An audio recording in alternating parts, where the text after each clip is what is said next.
Hello, everybody, and welcome back to the third episode of the Hunt the Wild podcast. I'm your host, Adam Bowlds, and I'm here today with Ben Doeden of Nemaha Valley Outdoors.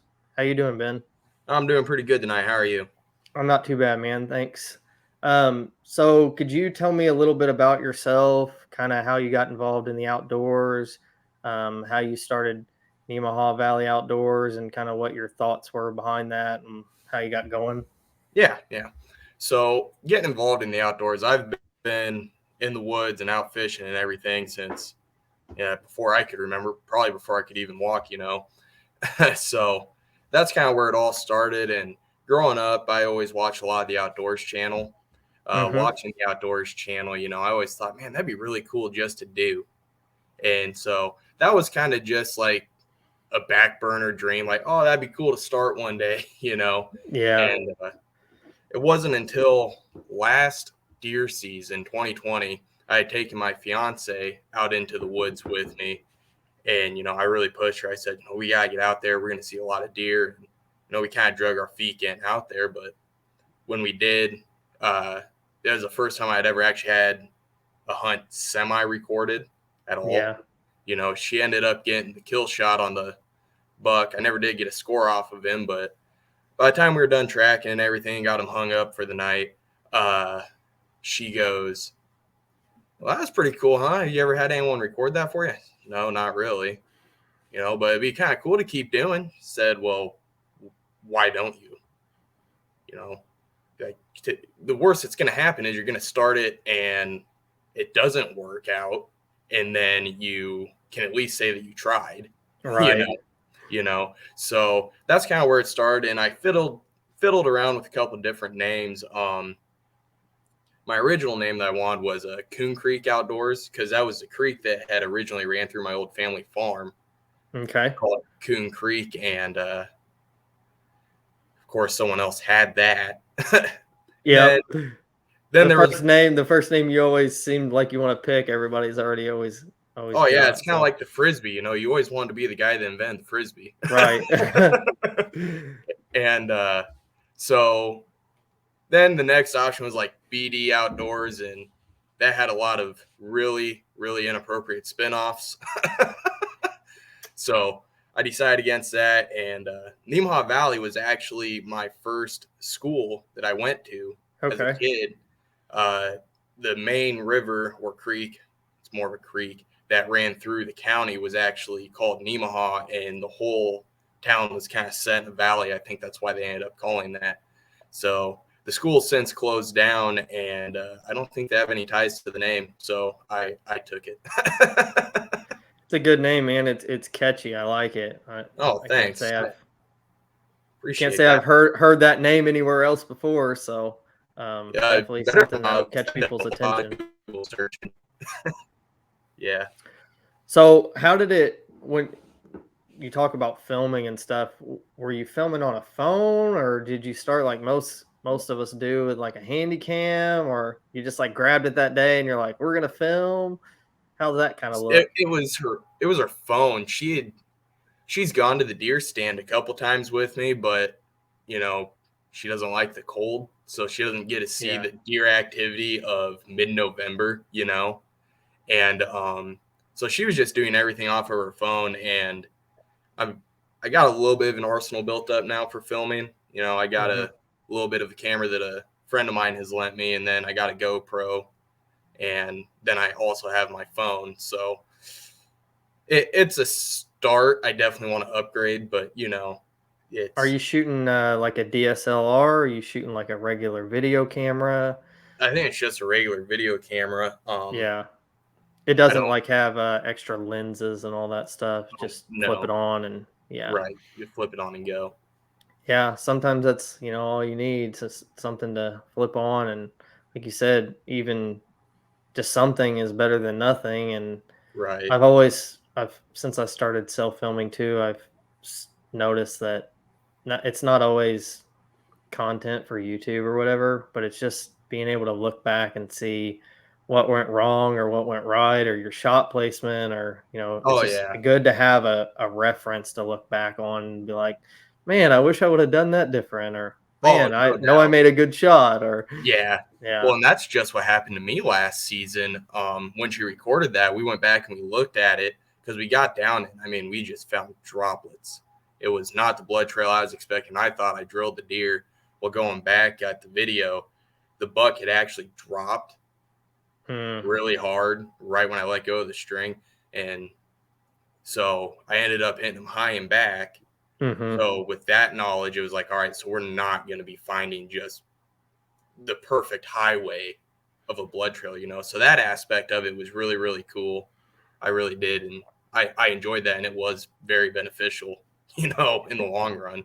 It can give you a little peace of mind too, knowing like always, if you've shot back, back out a little bit or come back in Yeah. the morning if you have time and Yeah. all that stuff. Yeah, I like self filming a lot. It's a lot of work, and you got to haul a lot of gear in the woods when you start getting into camera arms and all that stuff. But Yeah. it is a lot of fun. Yep. I'm looking forward to it this year. So Um, so when you got started in the woods, did you like when you were a kid? Did you start out hunting deer? Did you hunt rabbits, squirrels? I What's actually, that kind of look like? Your first hunt? Do you remember? excuse me. Yeah. So starting out, I was, God, I want to say I was 6, maybe 7 years old. And Dad had me out shooting beer cans with a BB gun and stuff, you know. And on is one of those birthdays, he ended up buying me this little single shot 22, Mm-hmm. and we headed out to the woods all day. And it had this really horrible, horrible little peep sight on it. So I kept shooting and I kept missing. It doesn't help. I actually do have corrected vision, so that wasn't helping my cause any. But Dad goes, why do you keep missing? I can't see through it. Oh, yeah, right. He grabs it and he looks through. Man, I can't see a thing out of this. We went. He bought me a little scope for it, and later that afternoon, we ended up hitting a family friends. We hit his little farm where he housed cattle every now and then, and there was one up in the tree, and I ended up poking him. I think the shot actually went through his tail, broke the tail, and ended up going up and through the spine. Is there, and learning that timer tricks. Well, you sit here, I'm gonna walk over here and throw a branch on the other side of the tree to get him to spin around, or rubbing a couple quarters together to help bring in the squirrels and stuff. So that was kind of the start of where I was hunting. Did you did And you it just, feel did you feel hooked after that first shot, or do you remember like that oh moment where you're like, I've got to keep doing this? man, honestly, my family has been big into hunting forever. So I was pretty well hooked on it before I even went out. But at that point, I knew it was something I'd never stop doing. And even now, I'm going to be 25 in a week, and I still will go out and I'll still hunt squirrels. I'll still hunt rabbits. It's something I decided I never wanted to stop doing, and I have no intention of stopping doing until I'm worm food. Yeah, a lot of people, I think squirrel hunting, at least around my area, it's not as big as it probably used to be 20, 30, 40, 50 years ago. I don't know about where you're from. I mean, a few people go, but it's not nearly comparable to like hunting deer, I would say. Around here, it seems like people will go out and they use squirrels and rabbits and turkeys and stuff. They use that to introduce their kids into the outdoors, Yeah. but they don't. Uh, the kids don't tend to continue to go once they hit the point of, well, I can go hunt deer now Yeah. or whatever else. Yeah, I feel like it's that way here. So I've never been to Nebraska. I've never been out that way. I imagine you guys have a lot of the same stuff we do. What do people mainly hunt where you're from? It's primarily deer. I mean, from side to side of the state, once rifle season kicks off, it's just as well be a holiday in this state. Kids are Mhm. taking off of school, people take off of work left and right. Our rifle season actually only runs, I think I want to say 7 days. I don't know. I haven't rifle hunted in 10 years, but uh, Deer primarily. We have whitetail, and we also have mule deer here in Nebraska. Okay. The farther you have to go out west a little bit farther, I think it's kind of past Grand Islands where you start running into more mule deer and a lot more Okay. flatter, more open country. Down here, I'm in the southeast corner, and it's heavily wooded, comparatively speaking. So we take advantage of that, obviously. But the farther west you go, you get a lot more of the spot and stock hunts, and people also will hunt, like, I think, antelope. We have elk. We have an elk draw every year. Mountain lion draw every year. Turkeys side to side, but the primary animal definitely is deer.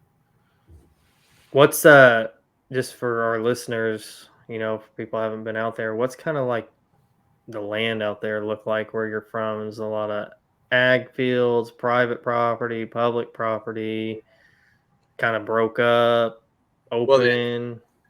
so there's a lot of public ground, and that houses, and again, it's that state split. So the Hmm. farther west you go, the less timber you're going to get. Right. But what is private is extremely private. I'd say people probably primarily hunt private grounds just because there are so many farmers in the area. I mean, they our football team is the Cornhuskers, so there is Yeah. corn and soybeans side to side of the entire state, and it never seems to end. That's So, how it is here. Lots of corn and lots of soybeans. oh yeah, yeah. So if a guy wants to come out to Nebraska where you're from and just on a whim drive out there and hunt, what's it is he going to try to hunt public? Is he going to have very good luck trying to get permission from farmers? Oh, he'll have no. I'd imagine for deer, he's going to have virtually no luck with private, because a lot of the private ground is already spoken for. Okay. Whether it be by family or family friends, whatever. That's how I got so lucky, is family friends. Um, our public ground is pretty good, and a lot of people do harvest very large mature whitetails off of public grounds. So, So are you guys are over the counter tags for whitetails there for out of staters? oh, out of state,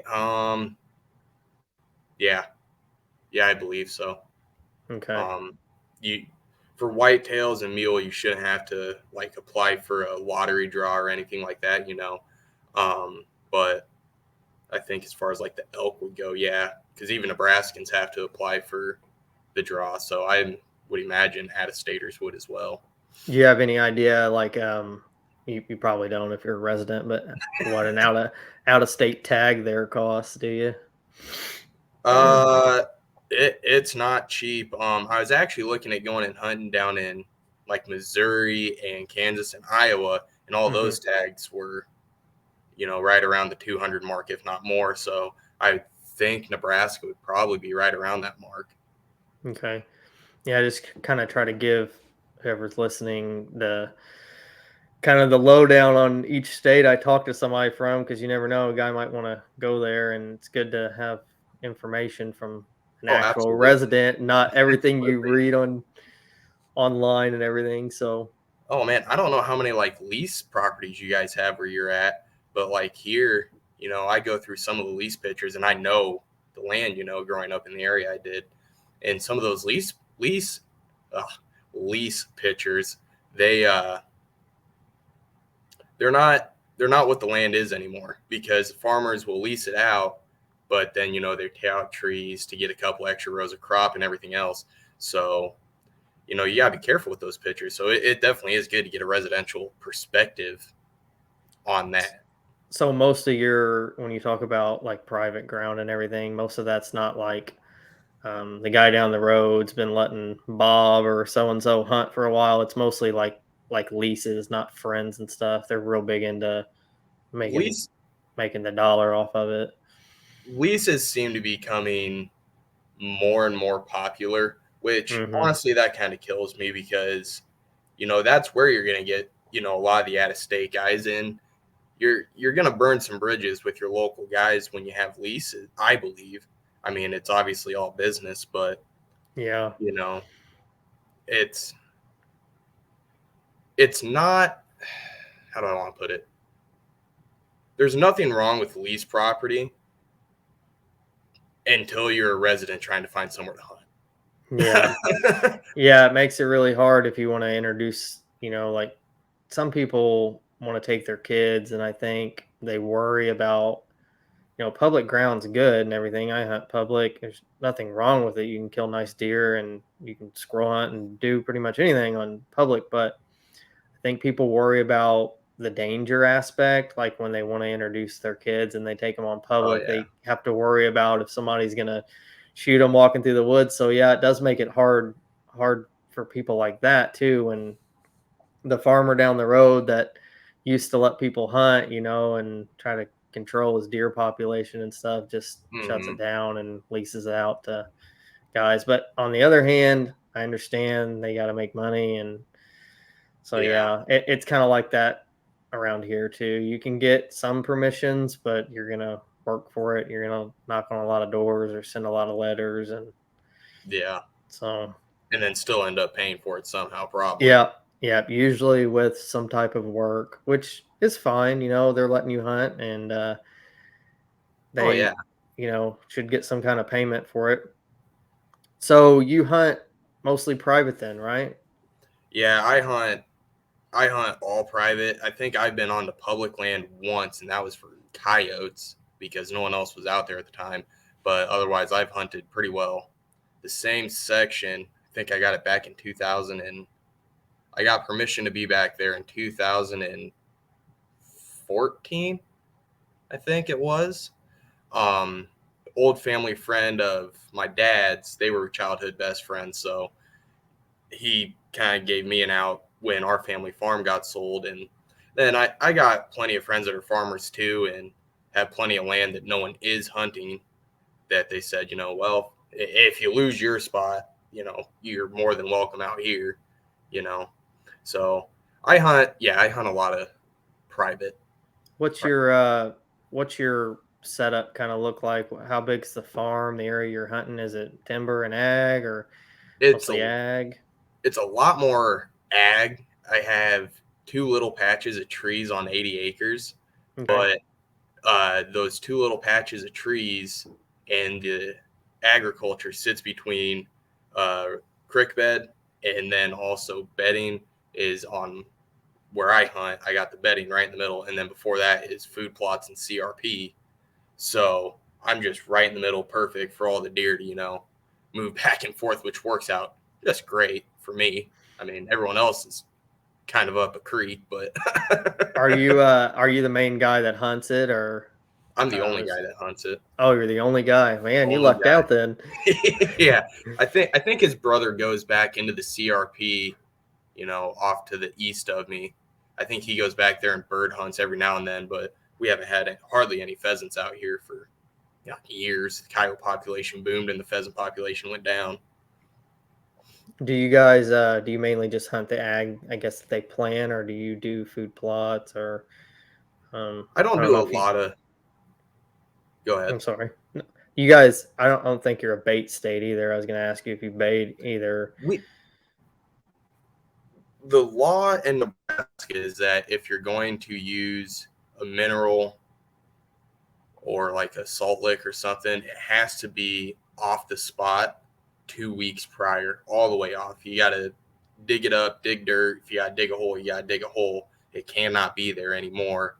Um, I know a lot of guys use food plots. Clover and turnips are extremely popular with the guys I know, particularly. Um, and I can't set up a food plot because it's not my grounds.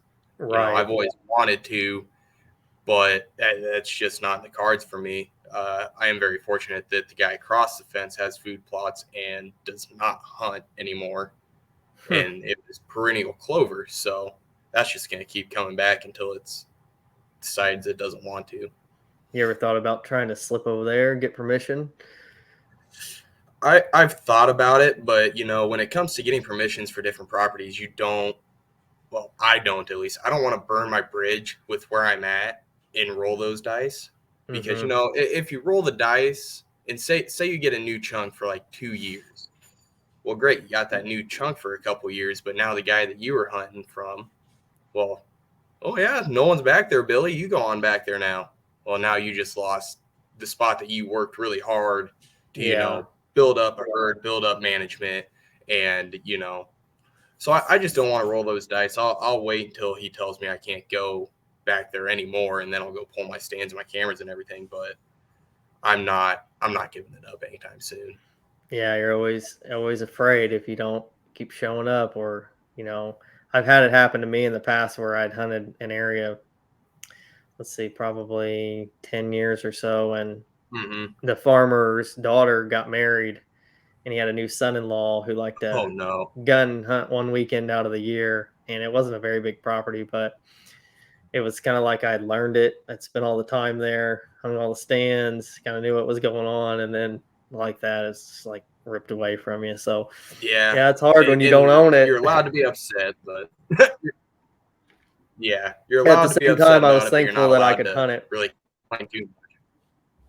So how long have you been Yeah, hunting and that piece of property? mine's Oh, sorry, go ahead. 2014, so 2014, so that'd be what, 7 years now, I believe. We're gonna say a 10 of 2014, I think, is when I got back there. I don't know. It's been long enough now that the years are starting to run together. Uh, but it's produced a lot of great deer for me since then, uh, along with a couple Pope and Young level deer. So it's going pretty good back there. So you kind of you're not shooting anything real young. You're kind of managing. I mean, you got full reign of it by yourself, so you don't have to worry about if somebody else is gonna shoot some that you're letting pass. So Yeah, so I've been I actually just recently got a lot better at it. Sometimes that trigger finger will get a little itchy, and that happened. I think 3 years ago was the last time I shot, a basket buck. mm-hmm. What it got my heart going, so I'm not going to apologize for it by any means. But I've passed a lot of deer to get the deer to 4 or 5 years old to where they're at their peak potential, and you know I appreciate seeing big bucks on camera, and I appreciate even more being able to have the opportunity to harvest them. So I'm not going to shoot small bucks. Are you guys a 1 buck state?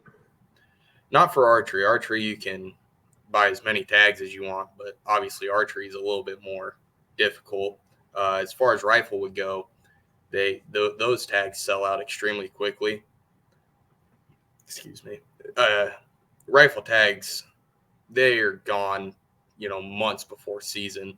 I just got on and looked the other day, and we were down to 1,000 tags left in my area, which sounds like a lot, but really it's a big county. It's not that much. It's a big section Oh, of land. so they only sell so many tags or whatever, and Yeah, then once they're right. out, they're gone. So how Yeah. early can you buy those tags? I mean, can you go on now and buy your tag for the next 5 years, or they have like a date that So they drop them? so right now you can go and buy your rifle tag in Nebraska. I think they go on sale in July, and Okay. a lot of people tend to not buy them until September, October. Usually when they're pretty certain, that they're going to get a spot locked down to actually Everybody go. waits till the last minute. Yeah. So if you're not in that early bird group, you're not hunting with a rifle in the state of Nebraska. You know, this last year I did buy a season choice because those don't go near as quickly. Everyone wants the buck tags and everything. So I bought a season choice because it was a really warm year last year in Nebraska, and clear skies with a full moon every night during deer camp. So I ended up buying a season choice tag just in case I needed to fill the freezer. I could, at distance. Does so the guy that owns the property, that's your dad's buddy, you said? Yeah, yeah. So how does he feel? He's a farmer, so I'm sure he's worried about his crops and all that stuff. How's he feel about you being picky about deer? Is he a deer hunter, or does he understand the He's not management a thing? he's not a deer hunter, really. I think last year he went out and shot one just to get a little bit of meat, Yeah. but he's not a deer hunter by any means. I'll shoot a couple does a year if I can, but the neighbors both will rifle hunt, so the population stays fairly well managed out there. Um, without me being there, of course, but he hasn't said anything. I'm also not going to tell him about this. Yeah. I don't want him to hear that I'm being picky. Yeah. I just kind of wonder, sometimes those farmers they let you on their property with the expectation that you're gonna kind of knock down some of the deer, and just kind of curious what he thought about you passing on, 2-year-olds and all that stuff. It's like, why aren't you shooting those deer, Ben? Because Haven't had there's that more does. conversation. Yeah. Right now, actually, I have a buck on camera, and I passed on him back in 2018. He had a broken right side antler, and I thought it was broken. At least it was not. And so he's just gradually grown into this deer that only has a left antler that's really phenomenal. And that's a big part of management too, is rolling those dice and passing on the little guys, seeing what they're going to be into. But for the last 3 years now, I've just watched him grow, and he's given me opportunities to harvest, and he has outwitted me every time. So this year, the buck management is going to come into big play if I get the opportunity to harvest him. You'll be able to see just what exactly passing on a small buck will get you to. Are you going to hold off for him this year, or I'm poking him. If he walks inside of 40 yards, he's getting an arrow. would you take a different one? Are you going to wait? You going to wait I'm for gonna him? do. That's a hard question because it's not every day that a 150 is gonna walk out in front of you either. So if I can, I'm gonna wait on him, or I'll just buy another tag, and my taxidermist is gonna be smiling ear to ear because of me. Do you guys are you big into naming your deer, or are you just kind of? If a deer stands out, he gets named. My first ever buck that got put on the wall. He looked a lot bigger. I think I was 13. I was 12 or 13 when I got him. He had two little stickers sticking out of the back of his antlers, just perfectly symmetrical. So he got deemed stickers. One of my friends, he had a deer that had been actually shot 4 times and never died. Oh wow. Yeah, With an arrow, I assume. arrows. One guy tagged him with a rifle and he didn't go down. So he got deemed the ghost because he went completely nocturnal. And, if you saw him, it was for a split second because he knew where everyone was sitting at any given time, it seemed like. Uh, mine this year, he's getting deemed lefty. He's been deemed lefty for 3 years now. How old do you think he is? Or you've been watching him for 3 years now, you said? Yeah, so I'd probably stick him about, I'd say 5. He's probably a 5.5-year-old buck. Yeah. So he's there. If he gets bigger, it ain't gonna be by much. And I really don't want those genetics, in my gene pool, which is a reason why every year I've tried getting him. But I really like symmetry in my herd, or at least just not that far off. You think he's getting close to kind of declining, then probably by Yeah, next year he's going to start going down? I think so. And if not next year, definitely the year after. And he's made it this long. He ain't gonna be going down easy. You know, he's I don't have any day pictures of him. He knows the routine. Come out when the sun's down, go back in when the sun's coming up. He's a smart deer, and he didn't live this long for no reason. What's you guys have a lot of ag, so kind of like we do here. We have decent sized bodied deer. What's a nice sized body, like weight wise, like um where you're from? What would be like he's a pretty decent size weight, I guess, maybe field dressed.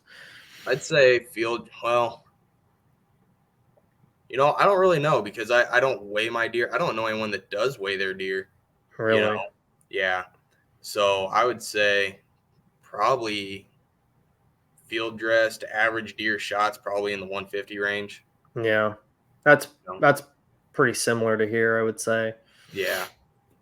With all the corn and soybeans, they're definitely eating good. And then you got guys with mineral plots, and they set out mineral rock, beginning of August. So Let's talk a little bit about your plans for the fall. When does your bow season open in my bow Nebraska? season, Nebraska bow actually opened up on the 1st of September. Okay. Um, the only reason I haven't gone out yet is because I have cropped edge to edge. There's nowhere to walk. And if I were to knock down a deer, I'm either destroying crops or destroying my back. So, That's a good way it's, to lose your lease, isn't it? Destroying oh, yeah. crops. Yeah. Oh, yeah. And even the guys told me, the only time you're going to be driving back there is to move deer stands or to go get a deer that you can't drag out. So I won't go down there with my pickup when it's harvested at all. A lot of walking, but in the end, it's worth it. And waiting until the crop's out, it's just a small price to pay to be able to retain those privileges. And I think a lot of people would agree that that's not the wrong thing to do by any means. Makes it a little easier to find the deer when the crops are out. They got a little less room Oh, to hide. oh, no doubt. It was God, I want to. It was 2019. I had a really nice 4x4. He's probably measured out at 160. Um, and I had gotten off work early a couple days, so I zipped out to the stand as quick as I could because one side had been harvested. Well, the other side was corn, and I heard something running through the corn, and I turned around and I vaguely saw antlers coming through the way, and grabbed my bow. I was getting ready, and the wind switched directions on the last minute, and well, he just disappeared deeper into the corn. Then he did that again the next day, so and never saw him again. So I'm gonna do my best from now on. Just wait until all the crop is out as much as I can because you're not going to see a deer coming through corn. Are you guys looking at an early harvest or a normal or This year, I was actually out dove hunting today with one of my friends at farms. He says here probably in the next 3 weeks they're probably going to get to rocking on it.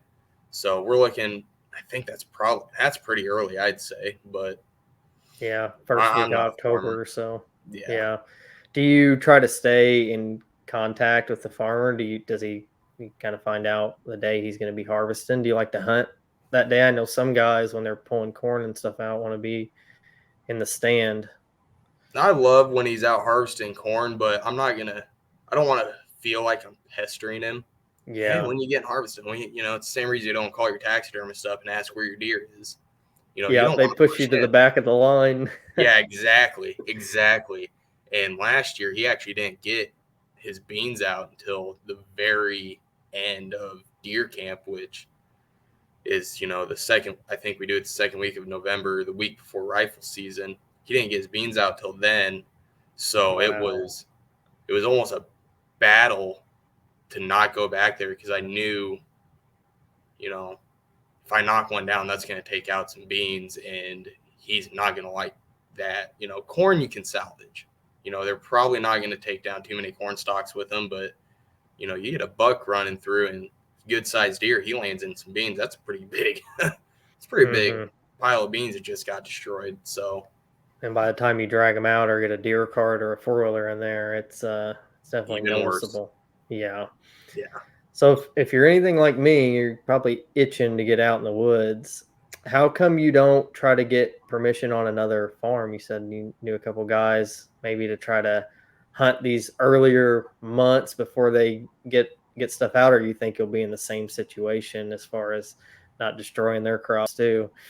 It's more the same. It's going to be more of well, I'm going to destroy their crops, and then also, you know, I don't want my guy finding out that I'm hunting deer on other people's property, because if he finds that out, there's a decent. I'm not going to say he'd do it, but I wouldn't put it past him by any means to just let someone else go back and hunt that spot, because it would give the impression that I have moved on and I am done with that area, which I am very much so not.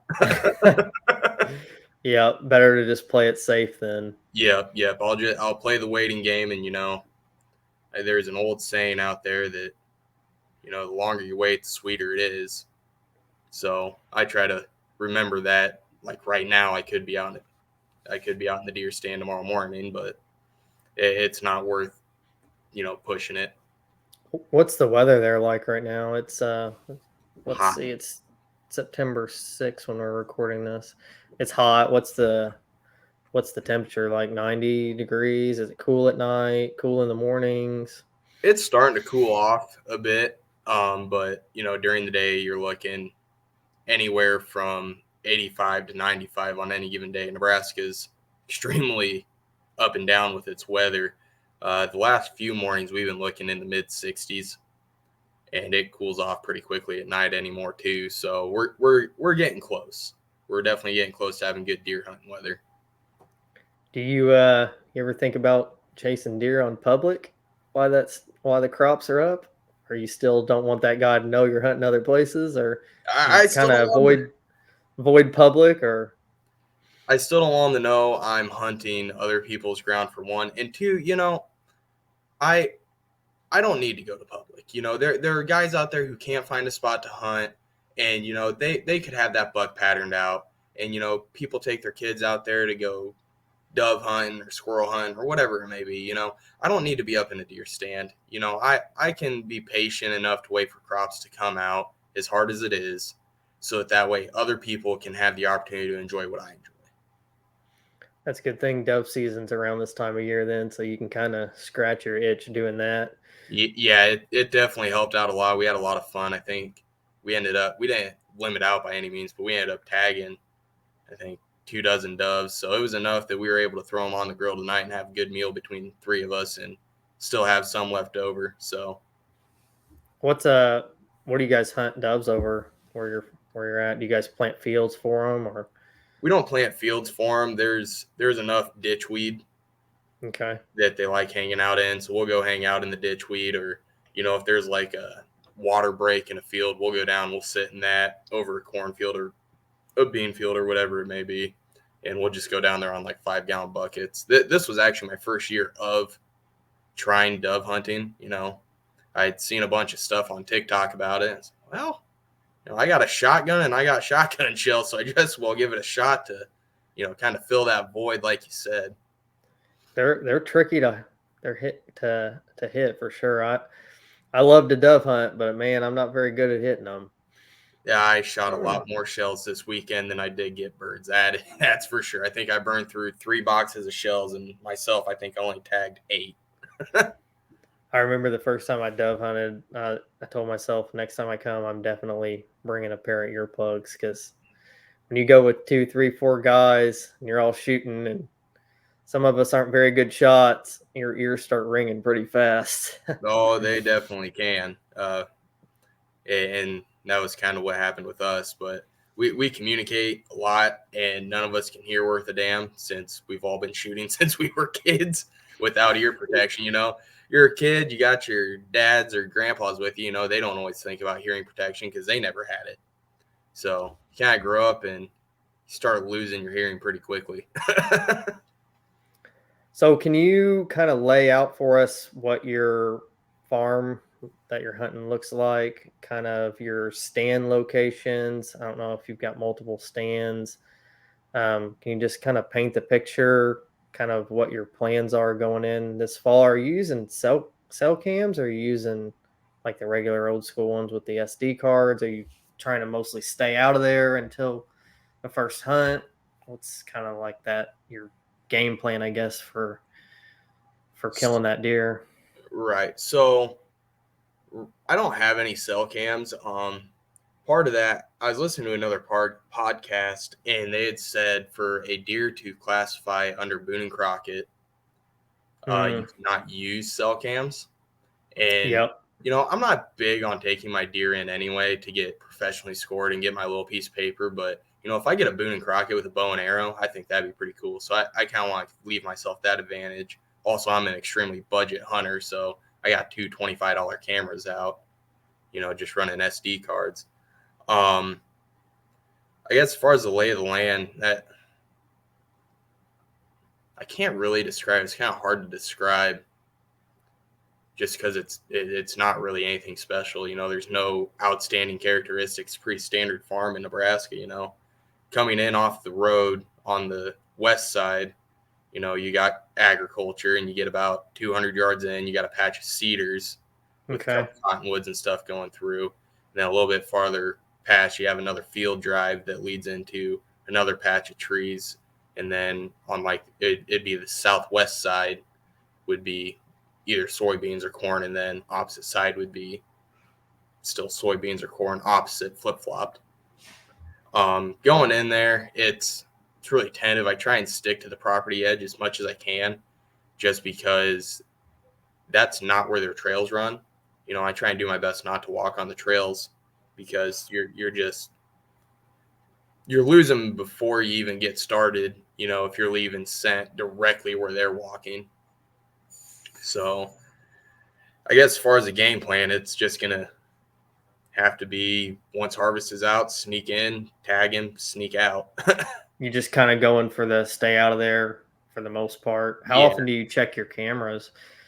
So for the I checked cameras. I actually set them out this year in April. I had a really busy summer with work on the road and everything. So I set my cameras back in April and then didn't check them until mid-August.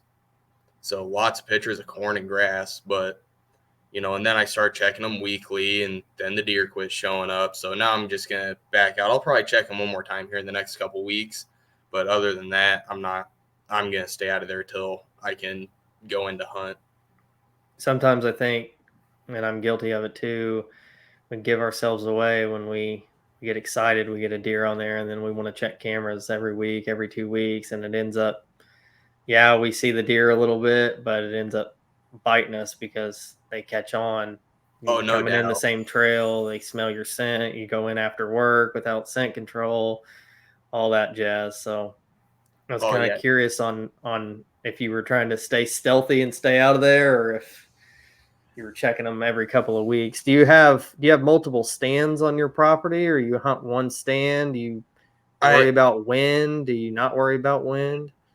you know, I worried about wind a lot. I still do worry about wind a lot, but they the deer are going to do what the deer are going to do with where I'm at. They come from any direction, so trying to play the wind is not easy to begin with. I do have a couple stands, and I'm looking to put up a couple more this year once crops are out.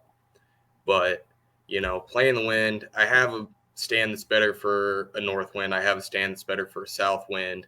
But the deer I hunt, there's no set trail that they could come in on, or would rather come in on.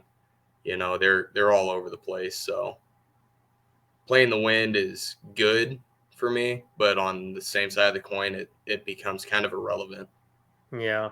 You feel like maybe just leaving the ground unpressured versus trying to fight the wind and all that stuff helps you too, because you're not in there very much, so they're not used to human scent. You may get by with getting winded one time. Right. Yeah. Yeah. So right on. I try to stay out of there as much as I can. If I go sit one stand in a weekend, I'll try and go hit the other stand the next weekend if I'm going to go out again. I try and alternate as much as I can and try and not walk the exact same trails, because deer are going to pattern you faster than you can pattern a deer. That's just in their nature. They're survival animals, and they're going to do whatever it takes to survive. And if they don't like something, they're not going to walk that trail again. Um, I was reading few years ago, they say with any given deer you get up to 3 chances. After 3, they're gone. And obviously they can go away at 1, but up to 3, those deer still feel safe to an extent, but you pressure them too hard, you're not going to see them again. Are you pretty big on scent control, or you think that's kind of a gimmick, or Some of it's gimmicky, some of it's not. Like I'll use the soaps, I'll use the deodorants, and I'll use the sprays and everything. It gives me a little bit more peace of mind, if nothing else. But I think the best thing I've ever used for scent control was one of those ozonic machines. okay? I don't know if you've heard of those or not. Yes. Essentially, it just lays out a layer of ozone. I was And actually getting ready to ask you what you thought about that. they work great, but at what point are you starting to cheat too much? You know, Yes, when sir. when is enough enough? You know, and I love it because it works well, but I hate it because it works well. It kind of goes against, my personal compass of what I deem to be cheating and not cheating. So I've never used one. I probably don't even know what it looks like. I mean, how big is it? Does it fit in It a small enough to fit in a backpack, or you got to oh carry it like a backpack, or oh yeah, it's just a little. I think it's probably like a 4x8 little box, and they okay? actually, when you order it, they send you its own like little carrying pouch, and they got the little hookup that you can attach to your tree and everything. But it's not heavy, it's not bulky, it's easy to take in with you, but it is another thing to take in with you. So if you're real big on having light loadouts, then it's probably not your route. But I, it's conveniently packaged. It's not that big of a pain in the butt. Do you just I imagine you probably just set it above your head and just throw a ratchet strap or something like that around it, or So it comes with like it's a little, uh, what would you call it? It's like a ball joint okay. is what they're using there, and it comes with a threaded rod, like what you'd use for a bow hanger, Okay. that you can screw into your tree, and you set it however many inches above you and angle it down. The instructions say 45-degree angle or it won't work in a tree stand, and they got Oh, okay. different settings and stuff. It Aside the fact I feel it's cheating, it's a lot to remember at 6 o'clock in the morning when you're trying to get set up. Well, When what it's button do I push? dark and yeah, or Yeah, rainy or anything like that too. yeah. Well, and you can't use them in the rain. They Okay. say if you use it in the rain, it's going to destroy those elements that they put in there, and it'll be ruined. They're not going to warranty it for you if it gets rained on. So, One more piece of I definitely don't need one. I've got enough camera gear and everything that I gotta try to keep oh, dry and keep absolutely, from dropping and everything else. absolutely. So you said you used that one time then? Was it yours or your buddy let So, you borrow it or dad bought it for me for Christmas because he swore by it because it does work. It absolutely does. But he got it for me. I used it for a couple months. He actually gave it to me early just because it was still deer season. He wanted me to get some use out of it in that year. And so I used it for a little bit, but when you have, a 5-year-old deer standing 10 yards from you downwind and he has no clue you're there, that's kind of where you start drawing the line. And, I actually went to go throw an arrow in him and I ended up whacking my bow against the ozonics in the tree. ooh, So, karma. yeah, yeah, right, exactly. Big karma. And, at that point, I kind of thought, this is really cool, but it's another thing to maneuver around. It's another thing to carry in.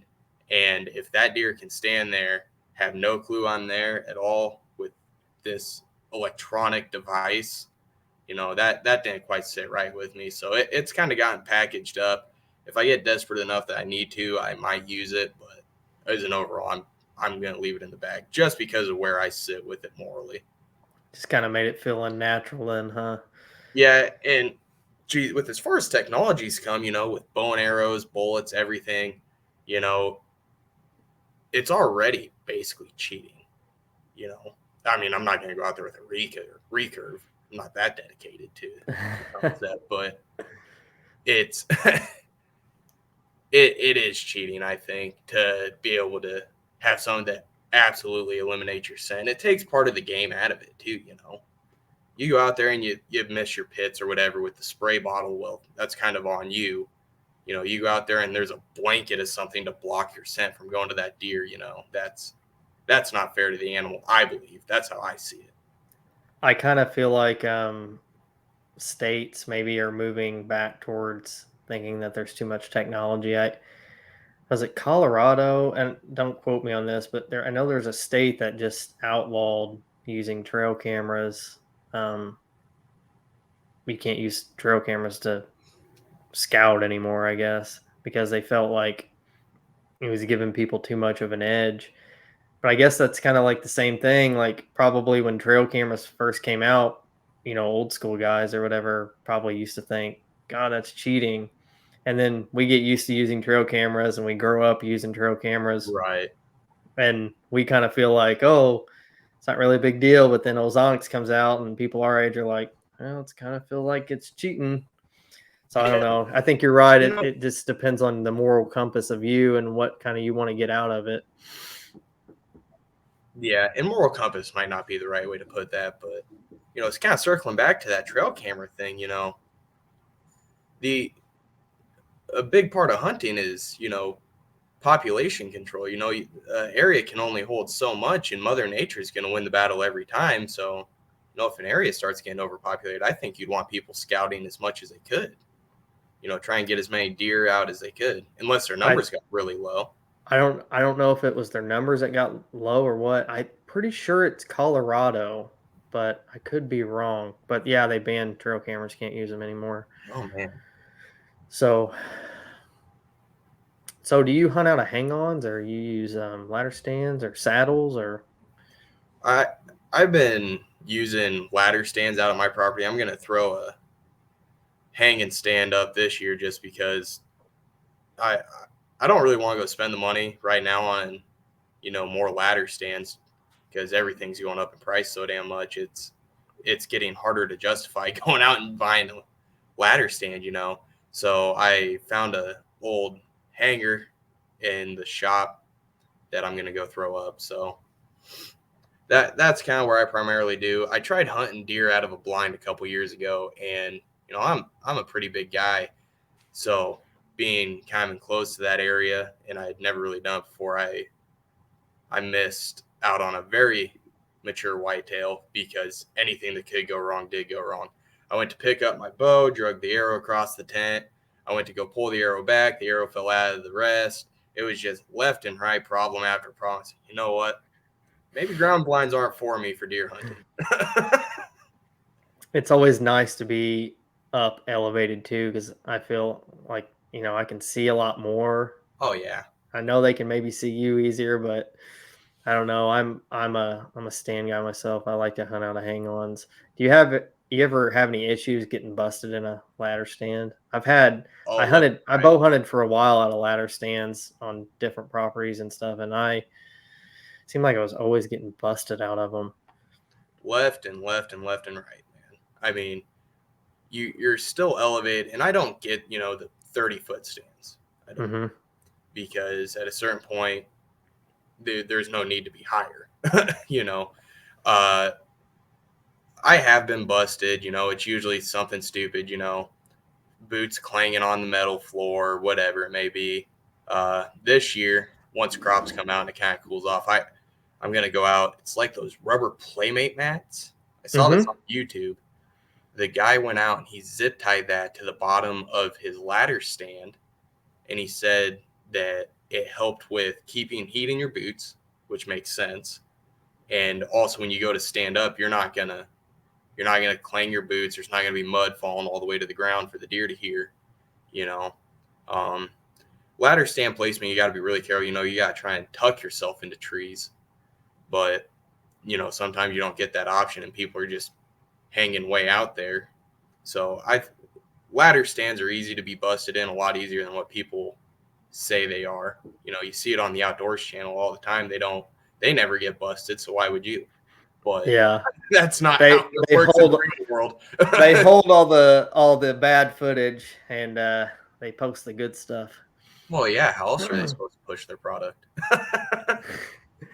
The mat that you're talking about, is it rubber or is it like a foam workout mat? I think it'd be either or. Honestly, I really don't know. I haven't bought it yet. I was honestly going to see if my nephew, I think he's 6 or 7, if he was still using any of his, and if he wasn't, I was going to go on ahead and steal him from a 7-year-old. He doesn't need. Whatever you got to do to get the job done. It does make sense, is because I know anybody that's stood in a tree stand very long when it's cold outside knows that heat leaves your boots through that stand so fast Oh when yeah, and it's cold outside. once your feet are cold, you're done. You are cold. You know, I use really nice Under Armour heat gear that I picked up off a garage sale. I got the coveralls. I actually got a heated jacket, battery powered heated jacket. Is it like a Milwaukee one? Oh yeah, yeah. Yeah. How I you like that? I love that thing, man. Like sub-zero days are about when I start getting cold anymore. Otherwise, I can sit up there for hours. I ended up buying my fiance one last year for Christmas. She wears it all the time. I love it for the deer stand. That's the only time I will use it. You know, I'll throw the jacket under, and then I throw my heavy coat on top of it. So that way, you know, it stays insulated and everything else. But I'll sit out there when it's 10, 15 degrees and windy and not have a problem. Is that something you would recommend people get if they get cold? Oh, absolutely. Absolutely. If Yeah. you're one that gets cold easy or really at all, you know, you can spend, you know, $400 or $500 on the expensive Sitka jacket and still be cold, or you can drop $200 on a good heated jacket and don't buy a coat because now you're not insulating yourself. You know, that heat's just gonna leave as soon as the wind blows. But if you get the jacket, you know, you're gonna insulate yourself pretty good. You're gonna be nice and cozy in that deer stand if you got a heavy winter coat and your coveralls over the top of it. It's hard to kill deer if you're not there, if you're cold. I mean, that's the main thing. You got to Yeah. stay warm or you're not going to stay very long or sit Yep. still for that matter. Mostly sit still, I think, because you know you can kind of warm yourself up by fidgeting. You Yeah. know, it kind of takes your mind off being cold, or you know, it's your body moving around naturally. But you know that Milwaukee jacket just kind of lets you lean back and kind of enjoy your day a little bit more. Everybody knows that where you stand up and you just kind of do that shake to try to get warm, Oh, like when it's everyone real does cold. that. Yeah. How long do those jackets stay charged? They take one battery or they take a couple, or is it pretty heavy, like the weight as far as like having a battery? So those jackets, you can actually buy a converter, so you can use like an M18 Milwaukee battery, Mm-hmm. and that one will last, you know, quite a few hours. I go into the stand, I'll take two batteries with me. I usually sit, you know, until about 10:30, 11 o'clock in the morning, and I'll head back out around 2 and leave it dark, obviously. Usually two batteries is enough to get me through one sit if I have the jacket on full blast. But, you know, later November, before it really starts getting sub-zero, at least in Nebraska, before it starts getting sub-zero, it's it does the trick on like a lower medium setting. You know, it's like anything else that's battery powered. You know, Yeah. if you're on high, you're going to get 2.5, maybe 3 hours tops out of it. If you're on low, you could probably run for 8 hours off one fully charged M12 battery. Sometimes you just need a little bit of to get you a couple hours through. So Oh, absolutely, absolutely. You know, just a couple more. Like sometimes you get out there and you're like it's 8:30 and you really need to sit till 11. It's like fire up the jacket, and get you a oh couple yeah, more hours. That can really make a difference during the rut. oh absolutely, it can. You know, what I used to do, little pro tip, if you don't want to spend that kind of money, I used to take those back relief heating pads Hmm. and I just align my whole body with them. Thighs, lower back, upper back, stomach, and I'd stay toasty that way. I think you pick up a box of those for like $10. Are you guys familiar with like hot hands where you're from? Do you know Oh what yeah, those are? hot hands are everywhere. And actually, I just saw last season they make them with adhesive now in their body packs. Yeah, Now, they so they come in like they're probably 6 by 4 inches, and yeah. they make I use those. They're called like toasty toes. They're basically just the roundness of your boot. You put them like right on top of your insole. Just sits like right on your toes, but man, those really make a difference. They put out just a little bit of heat, but a little bit's sometimes all you need. Oh, absolutely. You know, I never had great luck with the toasty toes. I did try toasty toes, and Really. yeah, so I got the hand warmer, the hot hand. I think it's hot hands. I got Hmm. those ones, and those ones seem to work a lot better. And you know, if you don't do it, you should probably start doing it. Double up your socks, get yourself a good pair of winter boots. And what you do is you throw on your first sock, and then you throw on your toe warmer, and then you throw on a good thick wool winter sock on top of that, and then throw them into your thick insulated winter boots, and your feet stay nice and toasty.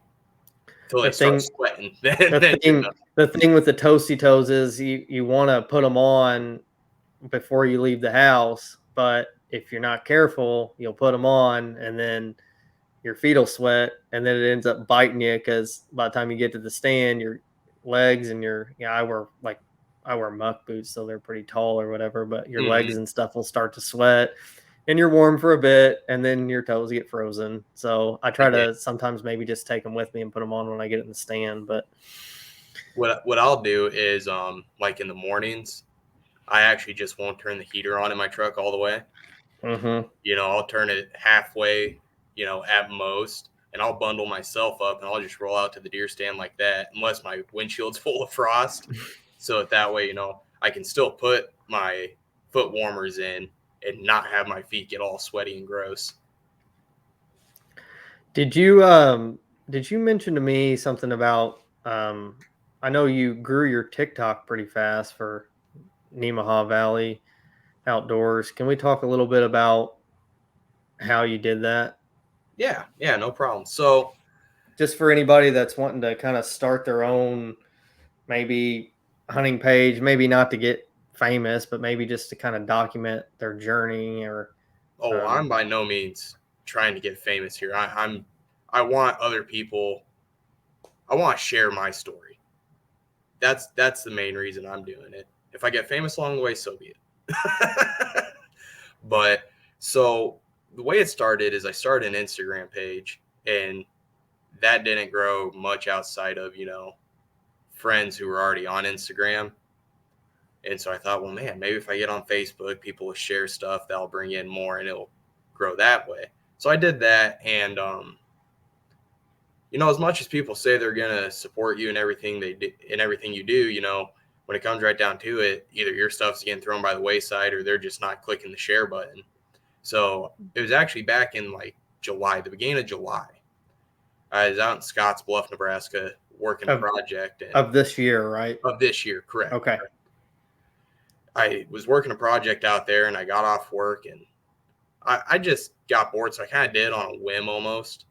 And then I took some of my old hunting videos and everything and started out. And what I found is that, consistency in your posts. So, post anywhere from 2 to 5 times a day. And along with consistency, make sure that you are stay in your lane. Do not don't make a hunting page and then go and post, you know, two drunk kids fighting in a Walmart parking lot. You know, because the way TikTok kind of operates, from what I found from all the research I've done and everything, is they they gauge who they show your stuff to based on what you like and the videos you also make, and that goes along with hashtags and stuff as well. You start veering off from hashtags and everything else, and you're going to confuse TikTok, and then no one's going to see your video, or at least not people that are going to care. Uh, TikTok for me, I had my own personal page and everything that I'd already kind of posted some stuff on that wasn't related to hunting and fishing. And, I wasn't liking nothing but hunting and fishing videos. I wasn't interacting in that realm. And I wasn't gaining any traction. And I kind of threw my hands up on it for a little bit until I sat back and I kind of thought about it. How, when me and my friends will start sending each other videos back and forth, it it would change up what I was seeing, even what I was sharing.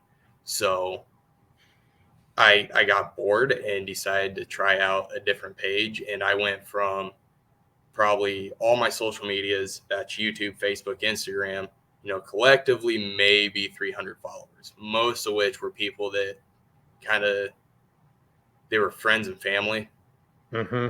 you know, it was that sort of beginning.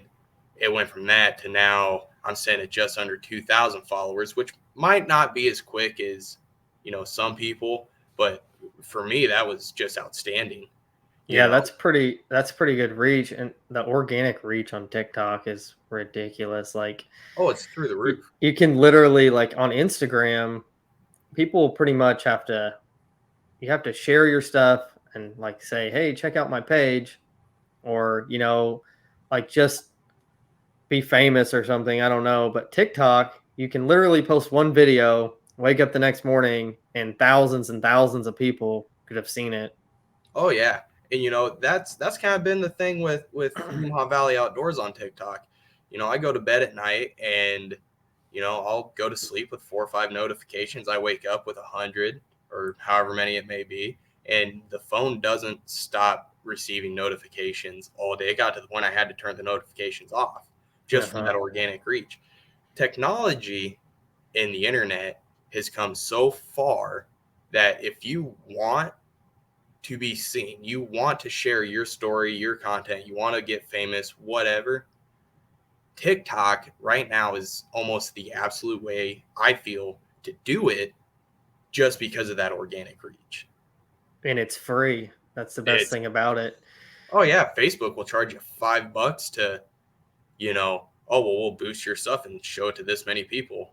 250 people for $10 for 2 days. I've noticed with TikTok too, like you said, as the algorithm and everything builds, it brings in more people that are, Facebook, you may post an ad and it'll give you an age range or whatever, but it doesn't know that, all those people like hunting. Half of them might not like hunting, but the algorithm as TikTok knows it, and as it builds it, it knows like 90% or whatever the percentage it shows your videos to about hunting or cooking or whatever you're trying to like get out there. It shows the people that actually care about that, and it Oh, brings people. absolutely. And actually coming into, early to mid August, it's like, all right, I need to start transitioning this page from fishing into hunting because I'm an avid fisherman as well, but Hmm. I definitely do a lot more hunting. But I knew that if I didn't start making that switch, I wasn't going to get hunters watching my videos. So that was a bit of a slow process in that, but once the algorithm realized, hey, this guy's doing hunting now, and made that switch, it definitely started taking off a little bit faster again. So Oh, I I'm sorry. guess, Go ahead. all right, I guess to anyone out there who's wanting to start TikTok, wanting to try and get your stuff out there, stay in your niche. Your stay in your lane. It's really the simplest way to put it. You know, if you want to make videos about cooking, make videos about nothing but cooking. Like videos about nothing but cooking. If you want to do hunting, same thing. Fishing, whatever. The truly successful people on TikTok. You, let me rephrase that. The people who cannot grab attention just based on how they look. That might have not been right either, but No, no, I understand where you're going for it. Yeah, I totally understand. you know, if you're not a girl on there shaking your butt, you're probably not going to gain a lot of following really quick. So stay in your lane and just keep posting two to five. I was actually just talking to a kid who the other day, he said, well, man, you grew so fast. How'd you do that? How'd you do that? Oh, well, let me go look at your page. And I went and I looked at his page. I'm not going to say names at all, Hmm. just for his sake. I went and looked at his page, and the amount of videos he had over the time frame he had wasn't there. And I said, well, you're not posting enough, man. You're posting every 3, 4, maybe 5 days. And he goes, well, I want every video to go viral. No, you don't want every video to go. You're going to get lucky and get videos that go viral. But Yeah. in the beginning, you want people to see it, and if it gets viral after that, great. But you want people to see your face as much as possible. I really like on TikTok too, compared to Instagram and Facebook, is when you post something, it shows you how many views that it's had. So it kind of gives you a good understanding on how many people you've reached. Yeah. And something else, if you go into your analytic, there in your settings, there's a portion in there, it's called your analytics. And if you turn that on, Hmm. it'll pop up and it'll tell you, okay, here's the average of how long someone watched your video. Here's how many people you reached. Here's what countries they were in. Here's how many were from the For You page. Here's how many were from the you're following. Here's how many times you yourself watched your video. It'll actually read that. So, as Nemaha Valley Outdoors, if I go in and I'm replying back to comments or whatever, and that video is just sitting there playing in the background, that's actually logging every time that I watch that. And it's probably screwing up the analytics of the situation. But, that is another outlet that you can kind of use to learn and gauge how well you're doing and what you might need to change. A lot of guys too, what they will end up doing is they'll post like super long videos, 30 plus seconds. And a lot of my coworkers, they're starting to get into TikTok, and you see it. You just see it. If they're not interested in the first 3 seconds, they're going by it. So you need to jump out there. You need to get people interested right away. Some of my biggest videos, I think my biggest one right now is at like 23,000 views or something. So not huge in the grand scheme of things, but very big for me. That's a lot of people when you compare it to, you have to have 20,000 followers on Instagram for people to see that, Yeah. that's nowadays that's not happening. Yeah. Unless you're famous Yeah. already, Which we aren't. Right. Exactly. So the video was, I put a little caption up there, said, when you're in your stand and a doe starts blowing up your spot, instead of just ignoring that you're there. And at the very end of it, I let go of the arrow. I didn't shoot at a doe. I was out target shooting one day and recorded it just for, what am I doing wrong? And I've been using that video quite a bit, but it got people's attention. They wanted to see what happened at the end. And, and a lot of hunters have that very, it's not sadistic sense of humor per se, but they're like, yeah, that's kind of funny. Doe it's relatable. Yeah, right. That's the word. That's a better word. It's very relatable. A doe comes in and you plug her real quick once she starts blowing up the stand instead of just eating more soybeans and corn. That was a theory that I learned from Kip Campbell from Red Arrow. So TikTok is very anti-hunting, as I'm sure you know. Oh, I've been on the ban train 3 times now. One of them I ended up getting appealed. I was doing a video for Maniac Outdoors real quick, and I had to change it up a little bit, so I ended up reposting it. And they said I was selling drugs or illegal substance, or yeah. Contraband or something. I've had the same thing happen to me. Yeah, and so I put in for an appeal. I shouldn't say banned, I should say suspended, because that's really a better word to use, is suspended. I put in for an appeal, and of course, they don't let the appeal pass through until the day the suspension was up anyway. So I just got like an extra 12 hours. So all of a sudden my phone exploded with notifications. Oh, so you guys decided to take down this video that had nothing illegal in it, put me back up, but, girls can be on there half naked, shaking their stuff around and falling out of everything, but that's okay. And that's actually illegal to do in public. Every time I post, I've always just got this feeling I'm going to be, you're like one post away from being like banned. So, oh man, I posted a video, is either today or last night. I don't really remember. They're starting to run together when they get posted. And I just kind of kept going through TikTok, and I thought it was kind of weird that I hadn't received any notifications for 35 minutes, because I usually get a handful by then. So I go in and still no one had watched it. Like, what happened there? So I signed into my other account and went and looked, and it was there, and I liked it. I told my fiance to go watch it and like it, watch it all the way through and like it. And then all of a sudden the notifications rolling in. So it was just a slow roller, but I just sat there and thought, this is going to be my 4th suspension. How long is it going to be for? Like, I'm trying to grow Nemaha Valley Outdoors, and I can't grow without people seeing my stuff.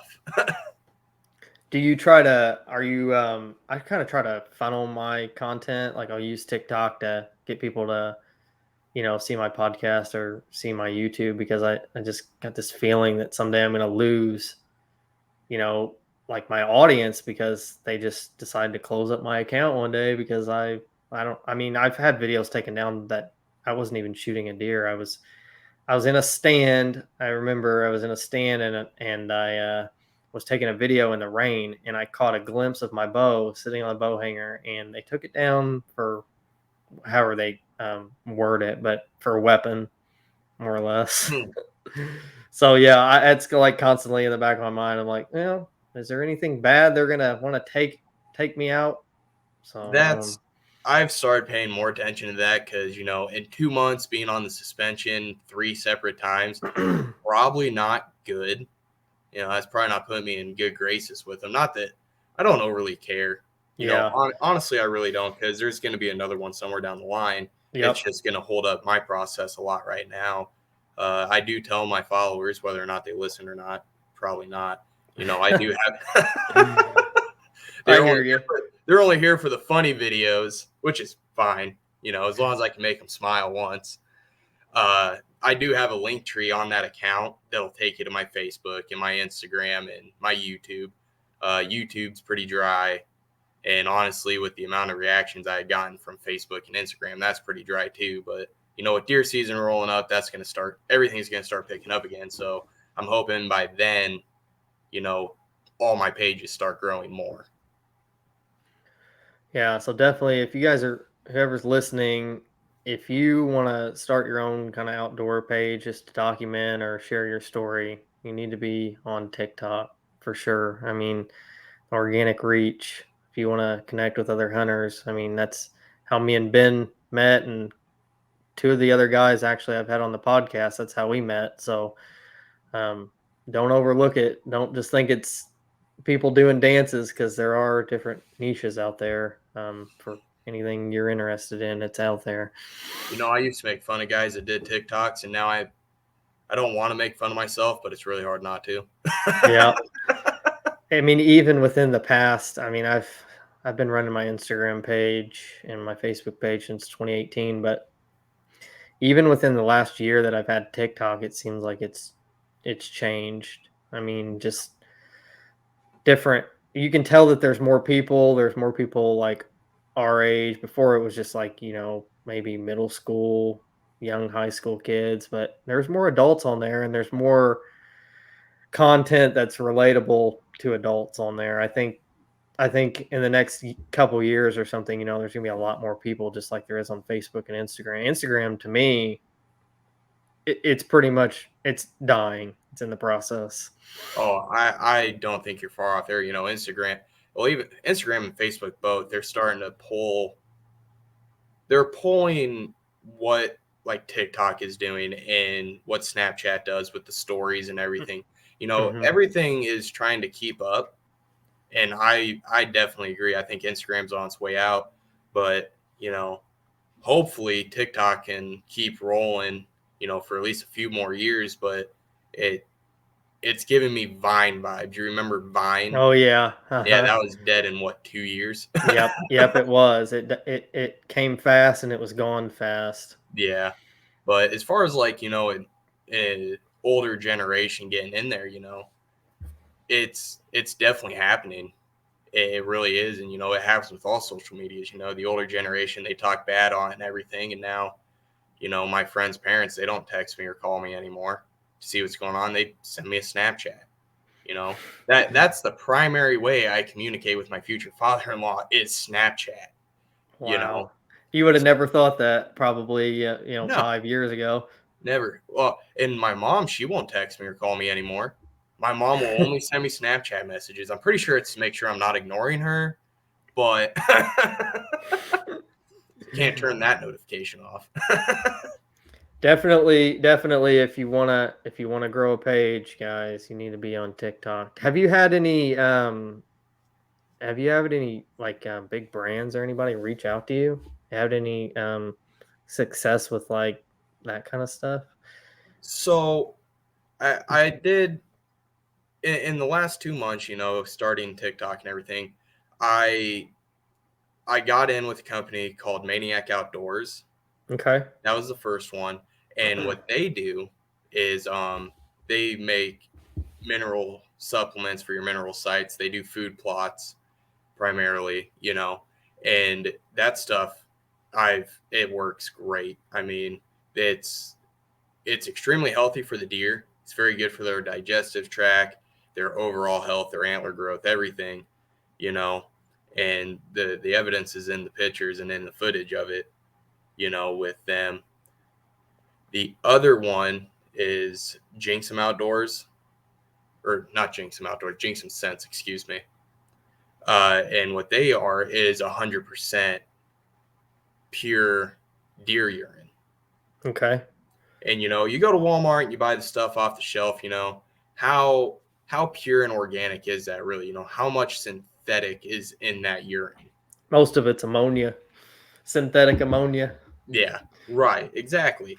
So I am I I've always been looking for that, 100% deer urine, and I found the company, and I got to get on to ordering some more to start up some mock scrapes here soon, just to try and coax the deer to following the trails again that I might have screwed up being in there checking cameras and stuff. But I mean, those are the two companies that I have been in touch with that have offered me spots on their pro staff. So definitely, if you're a guy who wants to get started in the industry and you want to get on with pro staffs, and keep in mind, a lot of guys confuse this. Pro staff is not professional staff. Pro staff is promotional staff. So, and if you do really well, it could turn into, being, they start compensating you. But in the beginning, it's not, they hook you up with a couple discounts or whatever the deal may be. Don't jump into a pro staff thinking you're going to be getting paid, unless you have hundreds of thousands of reach, you know, you're just really looking at being a part of getting your foot in the door in the industry, which I love. And TikTok opened up those opportunities for me.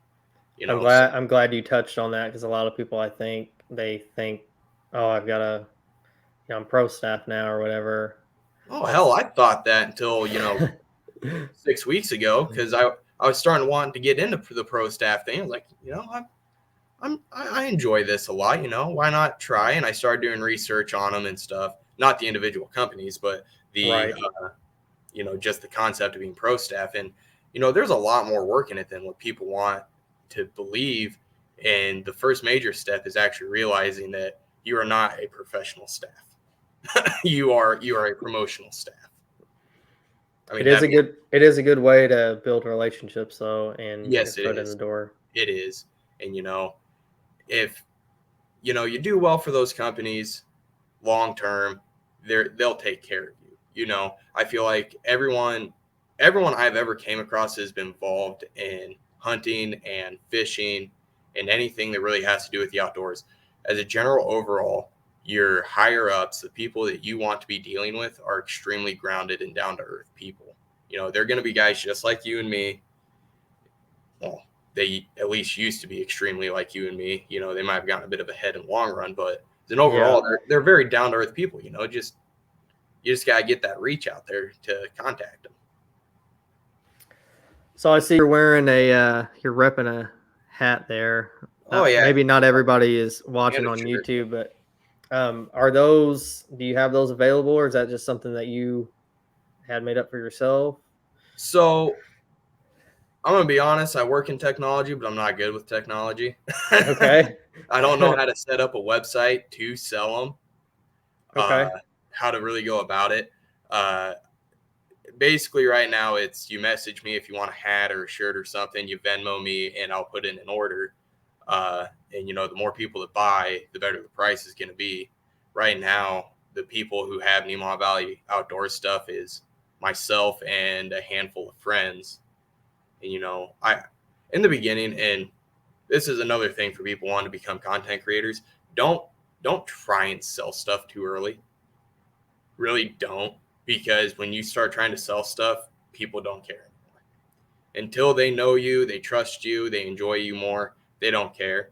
And that was a mistake I feel I made in the very beginning, was thinking that more people were going to enjoy my content via Instagram and Facebook and stuff.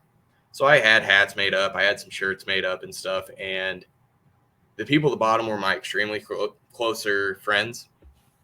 But no one has asked for them on my TikTok or anything. So until that starts happening, I'm probably not going to even attempt to try and figure out how to build a site to sell them. Just because that's a lot of work, that's a lot of money that goes into it in the beginning, just for it to potentially not really benefit anybody in the long run. It's important to establish brand first before you try to monetize your audience. Yeah, it would have been great for someone to tell me that. Mm-hmm. Yeah, it's cool though. Is it gray? It's gray and orange in the back. Yeah, it's gray and it's a charcoal gray, and it's got a charcoal band, and then it's the hunter orange mesh top and lettering on the, is that left side? Yeah, left side of the cap. Yeah, it's cool. So okay, for anybody that's listening through Apple or Google or not watching the video, can you just verbalize where to find you on TikTok, Facebook, and Instagram, just in case they're not actually seeing the scroller at the bottom of the screen? Yeah, no problem. So across the board, it's all going to be Nemaha Valley Outdoors. I get some people can have a hard time with the word Nemaha. It's NEMAHA Valley Outdoors. And if you go and you even just type that into Google search, you're going to find all my pages. Pretty sure. I've never Google searched myself, but that's where you're going to find my content. If you want to continue following me or just start following me after you hear this podcast, deer season is rolling up, so content will start picking up. I'm going to start self-filming this year. It is my first year, so kind of bear with me as I learn the tricks of the trade here. Hey, if anybody has any questions, I'm sure Ben doesn't mind if you reach out to him. And right, if you're just getting involved in the outdoors, or you got questions about maybe building your TikTok or your niche or whatever, I'm absolutely. sure he'd be happy to guide you in the right direction. Absolutely. Go on ahead. If you're on Instagram, shoot me an Instagram message. That's going to be the easiest and quickest way for me to see your messages. Otherwise, TikTok, I think they give you up to like 3 messages before they cut you off for someone to respond to you. I think that's what it said when you and I started going back and forth. Yeah, and it's kind of like if they don't follow you back or something too, it kind of puts it in a message request. But yeah, if you try hard enough, you'll get a hold of them somehow. Oh yeah, just start commenting on all my stuff, liking all my pages, liking all my videos, everything. I'll notice. Trust me, I'll notice. Check him out. Check him out, definitely, guys. He has quite a bit of content on TikTok, and he's pretty consistent. So if you enjoy outdoor hunting and content and stuff, you'll definitely enjoy his page. Well, we're getting kind of into an hour and a half here. Oh man, I'm gonna reach out to you again soon. Maybe we'll talk in a couple months. I kind of want to see how your season's going and how it's going with that deer you're after. What did you say? What did you say you named him again? I named him Lefty back in 2018, and he's just retained the name and retained the shape. So, do you have pictures of him on Instagram? If people want to see. I believe he's on Instagram. He's definitely on TikTok. There's a couple videos of him on there with a couple pictures of him. He's on TikTok, Facebook. He's probably on Instagram. I don't know. I've kind of stopped posting on Instagram just because, that's such a small following. Yeah, I kind of go where the fish are. You know what I'm saying? Okay. Well, I appreciate you taking the time, and I will reach out to you, and hopefully we'll get you on here in a couple months, and you'll have that buck at your absolutely, man. Local taxidermist. Absolutely, man. Thanks. I really appreciate it. Yes, sir. We'll talk to you soon. Yep. Bye.